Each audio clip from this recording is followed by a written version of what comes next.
Hey families, thank you for filling out the literacy survey that I sent out at the beginning of the year. I wanted to use this opportunity to address at least one of the concerns that you brought up, which is how can I help my student more from home? To address this need, we're going to enhance your students' nightly reading homework with reading comprehension questions. This just means that your child is interacting with what they read and drawing meaning from it. With fictional stories, there are four major elements: character, setting, plot, and theme. As we dive into this process, I will be using this book, Big's Book Adventure, from my personal library to dive into the questions for the specific elements we're going to talk about. The questions I will be using can be used with any book from your personal library. If you don't have a library of books at home to use, that is okay. You can always go to your local library and check out some books. If the hours that the library is open does not work for you, that's okay. There is the Libby website, which is Libby, that you can check out books from your local library digitally. All you need is a library card. Let's take a look at the setting first. The setting is where the story takes place. We'll use this book to guide us through the process of asking questions about the setting. So when finding the setting in a book, you can use the photos in the book to guide your child through discovering where the story takes place. So with this book, you can see that there is a building here and it's labeled Public Library. That would be a good place to start with your child discussing the setting of this story.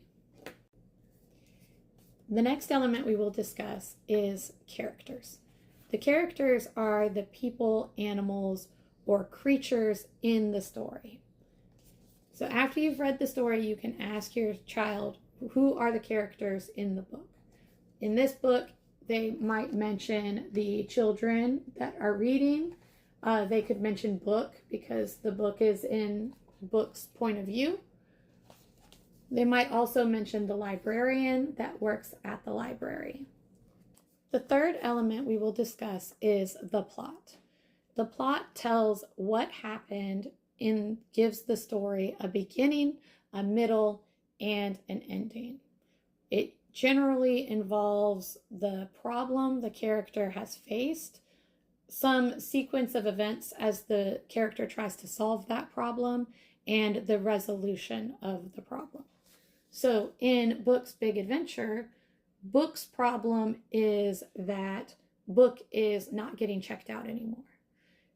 Book ends up under a shelf, dirty and abandoned, before winding up in a donation bin and finding a new home with a new child at a yard sale. The fourth and final element we will discuss is theme. The theme is the big idea that the author wants the reader to take away from reading the story. This one is going to be the trickier concept to go over with your child because it does want you to use understanding beyond the text itself. So even though Book's Big Adventure is this great story about a book who is brand new, then loses its newness, ends up in a donation bin, and finds a new home, that is not really the overall theme of the story. That's what happens. It's the plot. The theme of this book is to take your unwanted books and give them new life by donating them or selling them at a yard sale so that somebody else can have the opportunity to appreciate them. The book itself does not say that word for word, but that is the general theme. That's why this is the hardest concept to go over with your child.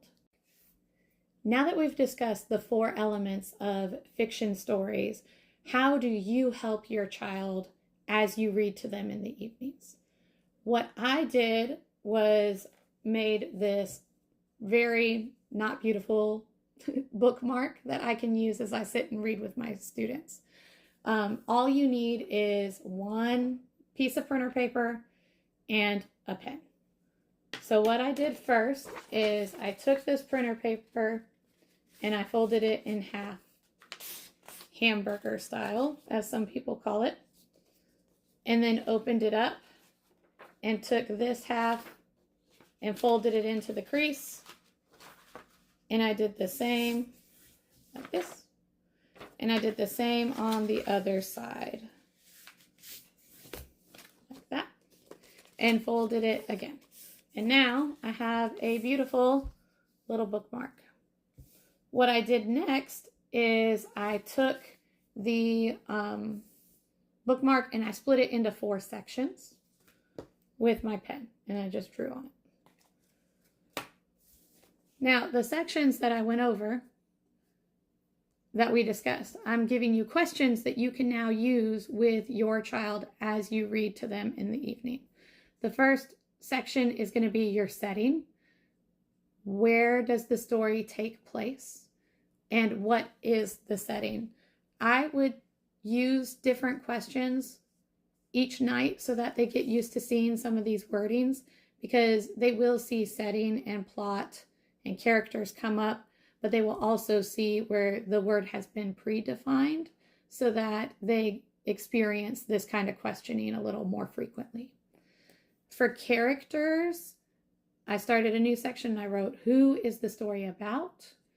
Name some of the characters in the story. And if your story has multiple characters, who is the main character? So that kind of gets them thinking about, like, who is the story mostly about, and not just listing people that show up in the book. The third section is going to be your plot.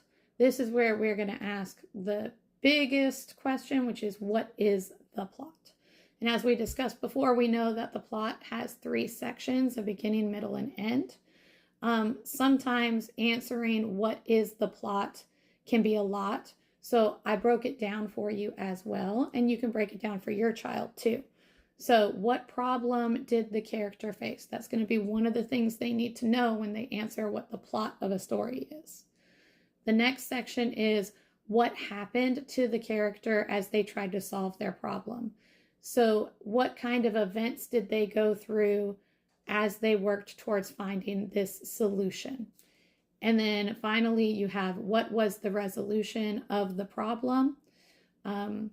Be careful not to say, like, how was the problem fixed? Because sometimes in the story, depending, the problem doesn't necessarily get fixed. It just is less of a problem. And lastly, we have the theme. So the questions I have here are, what is the theme? What does the author want you to learn? And what is the lesson from this story? This gives them a couple of different opportunities to interact with theme and a few different ways to think about how to answer the questions. I hope this was very helpful for you. I know that this is going in my library books so that I can ask my students about these comprehension questions, and have a great day.